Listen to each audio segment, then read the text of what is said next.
Good evening students. जैसा कि आपको पता है कि मैं बायोलॉजी के कुछ टॉपिक्स आपके सामने लेकर आता हूं। और पिछले वीडियो में मैंने आपको फोटोसिंथेसिस यानी प्रकाश संश्लेषण के बारे में बताया था। आज का टॉपिक मेरा है पत्ती।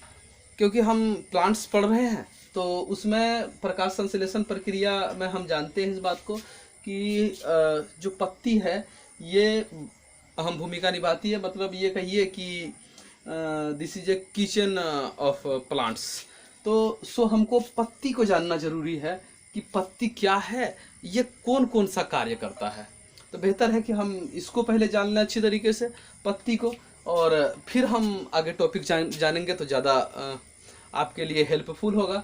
तो सबसे पहले पत्ती के बारे में जाने। पत्ती को हम लोग इंग्लिश में लीफ कहते हैं। पत्ती को इंग्लिश में लीफ कहते हैं।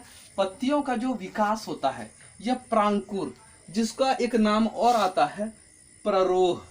इसका नाम आता है प्रोरोह से। मतलब प्रांकुर या प्रोरोह जो होता है ये जब डेवलप करता है तो क्या बना देता है, पत्ती बना देता है। जानने वाली बात और यह है कि पत्तियों के किनारे पर ये जो पत्ती होते हैं इसके किनारे पर ऐसे ऐसे ऐसे ऐसे ऐसे क्या होते हैं, सूक्ष्म छिद्र पाए जाते हैं। एकदम अत्यंत सूक्ष्म छिद्र, जिन्हें हम नंगी आंखों से कभी कभी इन केस देख पाते वरना नहीं भी देख पाते हैं। तो ये छिद्र पाए जाते हैं, इसको हम लोग रंध्र या स्टोमाटा कहते हैं। हमने लिख भी दिया है कि जिसे हम रंध्र कहते हैं या स्टोमाटा कहते हैं। स्टोमाटा के द्वारा ही पत्तियों में गैसों का आदान प्रदान होता है। पौधे, हम जानते हैं कि पौधे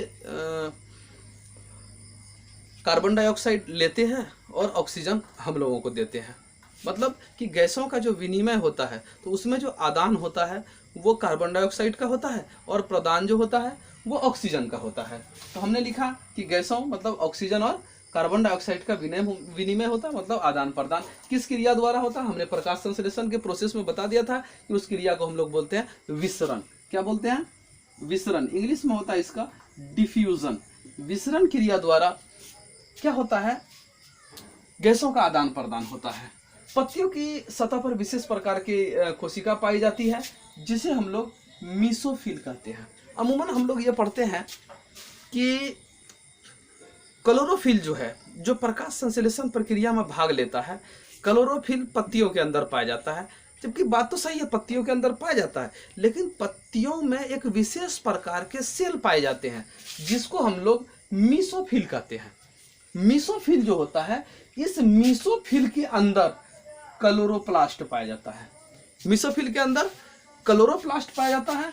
और क्लोरोप्लास्ट, हम इस बात को 9th क्लास में पढ़ चुके हैं कि क्लोरोप्लास्ट के अंदर ही क्लोरोफिल पाया जाता है। क्लोरोफिल के बारे में हम लोग अमूमन ये पढ़ते हैं कि क्लोरोफिल की उपस्थिति के कारण पत्तियों का रंग जो होता है वो हरा होता है, ऐसा हम लोग जानते हैं। लेकिन हम ये नहीं जानते कि आखिर क्लोरोफिल में क्या उपस्थित होता है जिसके कारण वो पत्तियों को हरा रखता है। तो मैंने लिखा है, आप देखिए कि क्लोरोफिल के अंदर मैग्नीशियम पाया जाता है और इसी मैग्नीशियम की उपस्थिति के कारण ही पत्तियों का रंग जो है वो हरा होता है। अमूमन हम लोग देखते भी हैं, ऐसा प्रश्न भी पूछा जाता है, बिल्कुल सीधे टाइप से प्रश्न पूछ लिया जाता है कि पत्तियों का रंग हरा होता है किसके कारण। तो हम लोग सीधे वे में जवाब दे देते हैं कि क्लोरोफिल के कारण, जबकि सही बात है ये है भी। बट क्लोरोफिल के अंदर क्या पाया जाता है? तो दोस्तों जानने वाली बात यह है कि क्लोरोफिल के अंदर मैग्नीशियम पाया जाता है जिसके कारण पत्तियों का रंग जो है वो हरा होता है। इसी वजह से क्लोरोफिल को ग्रीन पिगमेंट भी कहा जाता है। मैग्नीशियम की उपस्थिति के कारण पत्तियों का रंग हरा होगा, क्लोरोफिल का रंग हरा होगा, इसीलिए क्लोरोफिल को हम लोग ग्रीन पिगमेंट कहेंगे। और क्या फंक्शन है? फंक्शन ऑफ लीफ मतलब क्या कि पत्ती के कार्य। हम अमूमन 3 चीजें लिखी है हमने, और आप लोग इसको और बढ़ा भी सकते हैं। हमने और क्लास में आपको बताया भी है कि यह क्या करता है। यह प्रकाश संश्लेषण द्वारा भोजन बनाता है। हमने वीडियो में आपको पढ़ा दिया प्रकाश संश्लेषण क्या है। दूसरी बात क्या है, यह गैसों का विनिमय करता है, मतलब ऑक्सीजन को लेना, कार्बन डाइऑक्साइड को छोड़ना। कभी कभी विषम परिस्थिति में जब डार्क दिन होता है, मतलब कि पौधे जल को दिन में तोड़कर नहीं रख पाते हैं, तो इन केस कभी कभी क्या होता है कि ये पौधे जो होते हैं कार्बन डाइऑक्साइड की जगह ऑक्सीजन ही लेने लगते हैं। उसके विषय में हम डिटेल से आपको पढ़ाएंगे। प्रकाश संश्लेषण का एक भाग और बनेगा, उसमें हम आपको ये विषम परिस्थिति के बारे में बताएंगे। शेष क्या है कि ये गैसों का विनिमय करता है, किसका? ऑक्सीजन और कार्बन डाइऑक्साइड का। और एक कार्य और करता है वाष्पोत्सर्जन। हमने आपको बता दिया है पिछले इसमें कि पत्तियों के रंध्रों द्वारा, मतलब पत्तियों में जो छोटे छोटे छिद्र होते हैं उसके द्वारा क्या होता है, जल वाष्प के रूप में बाहर निकलता आता है। इसी प्रक्रिया को हम लोग क्या कहते हैं? वाष्पोत्सर्जन कहते हैं। दोस्तों एक बात और आती है कि ये जो पत्तियां हैं, ये पत्तियां हमने जो पढ़ाया, ये ऐसे पौधे की पत्तियां हैं, ये ऐसे पौधे की पत्तियां हैं जिसके पास नाइट्रोजन की कोई कमी नहीं होती, जिसके पास नाइट्रोजन की कमी नहीं होती, नाइट्रोजन की कमी नहीं होती। ऐसे पौधे में इस प्रकार की पत्तियां पाई जाती है। कुछ पौधे ऐसे भी होते हैं जहां की मृदा में, जहां की मिट्टी में नाइट्रोजन की बहुत कमी होती है। तो ऐसे पौधे क्या करते हैं, अपने नाइट्रोजन की पूर्ति के लिए अपने आकार को एक अलग टाइप का, अलग शेप का बना देते हैं। गोया कि उसका जो पत्ती होता है वो मुड़ा टाइप से होता है, इस टाइप से मुड़ा होता है और उसमें छोटे से सूक्ष्म छिद्र होते हैं। और कीट वगैरह जो है उसके अंदर शरण लेने के लिए अंदर प्रवेश करते हैं। जब वो अंदर प्रवेश करते हैं तो वो क्या करता है, अपनी पत्ती को बंद कर लेता है पौधा, और कीट की वहां क्या हो जाती है, मृत्यु हो जाती है। वो किस लिए उसको लेते हैं? ताकि उसको नाइट्रोजन की पूर्ति हो सके। किसकी? नाइट्रोजन की पूर्ति हो सके। नाइट्रोजन की पूर्ति के लिए पौधे कीटों का भक्षण कर देते हैं।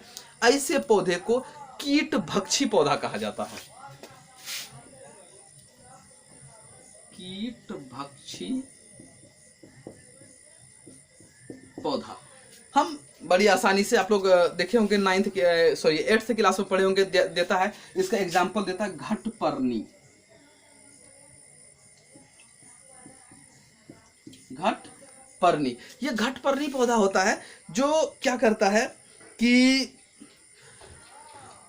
कीटों को खाता है, मतलब कीट भक्षी कहलाता है। इसको मांसाहारी पौधा भी कहते हैं। आप लोग जाने होंगे कि अफ्रीका में कुछ ऐसे पौधे हैं जो रियल शेप में होते हैं, मतलब जिस तरह पौधे होते हैं उस तरह होते हैं। अगर आप उस रास्ते से जा रहे हैं और आपको बहुत ज़्यादा गर्मी लगी या कुछ दिक्कत हुआ तो आप सोचे कि हम उस पौधे के नीचे क्या कर लें, थोड़ा आराम कर लें। तो अगर आप उसके नीचे आराम करने के लिए बैठे और आप निंद्रा अवस्था में चले गए तो ऐसे में क्या होता है कि उन पौधे की जो डालियाँ होती है वो नीचे की ओर आती है और आपको अपने अंदर आगोश में समा लेती है।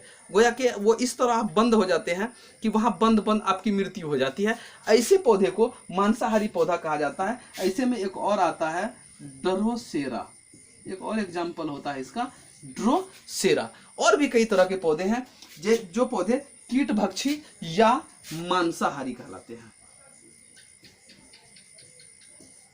मांसाहारी पौधे कहलाते हैं। तो सीधे भाषा में इसका परिभाषा हम इस तरह कह देंगे कि जिन पौधों में नाइट्रोजन की कमी, या हम कहें कि वे पौधे जो ऐसे स्थान में उगते हैं जहाँ की मृदा में नाइट्रोजन की कमी होती है, वो उस नाइट्रोजन की पूर्ति के लिए जीवों की हत्या करने लगते हैं। मतलब अपनी पत्तियों द्वारा या अपने शाखाओं द्वारा जीवों को मार करके उसके शरीर से वो नाइट्रोजन अवशोषित करते हैं। क्यों? क्योंकि हम जानते हैं कि अगर वो हम लोग इस बात को अच्छी तरह से जानते हैं कि अगर किसी जीव का आप मीट खाते हैं तो मीट जो होता है, मीट में प्रोटीन होता है। मीट में क्या होता है? प्रोटीन। और प्रोटीन के अंदर नाइट्रोजन होता है।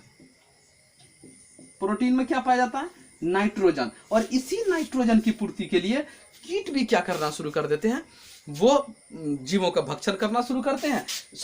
पौधे कीटों का भक्षण करना शुरू करते हैं। इसीलिए ऐसे पौधे को कीट भक्षी पौधा कहा जाता है। तो ये था आज का वीडियो। अगर आपको अच्छा लगा हो तो लाइक जरूर कीजिएगा। Thank you.